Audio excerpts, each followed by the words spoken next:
যোৱাবাৰ যথেষ্ট ল'ৰা মেজিষ্ট্ৰেটো হৈছে মইতো কাৰ্বি আংলঙৰ ল'ৰা ছোৱালীবিলাকক কৈ আছো যে যেনেকে এতিয়া আমাৰ 50,000 ৰিক্ৰুটমেণ্ট হ'ব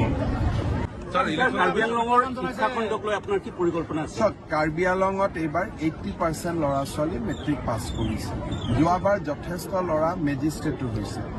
মইতো কাৰ্বি আংলঙৰ ল'ৰা ছোৱালীবিলাকক কৈ আছো যে যেনেকে এতিয়া আমাৰ 50,000 ৰিক্ৰুটমেণ্ট হ'ব 7% হিলছ টাইপ ৰিজাৰ্ভেশ্যন আছে কাৰ্বি ল'ৰাসকলে আগতে ষ্টেট গভৰ্ণমেণ্টৰ চাকৰিত এপ্লাই নকৰিছিল মই তেওঁলোকক কৈ আছো যে সকলোৱে আবেদন কৰিব লাগে কাৰণ অকল কাৰ্বি আংলঙতে নহয় গোলাঘাট নগাঁও চবতে চাকৰি আছে হিলছ টাইপৰ পোষ্টবিলাক খালী হৈ থাকে গতিকে সেই সজাগতাটো আমি আনিবৰ কাৰণে চেষ্টা কৰি আছো আৰু বাকী কমিউনিটি অসমততো তেনেকুৱা কোনো কথা নাই সব কোনো কথা নাই এছআইক লৈ একো নাথাকে যদি যিমান পোষ্ট সিমান যদি চাকৰি হয় এছআইত প্ৰব্লেম নাই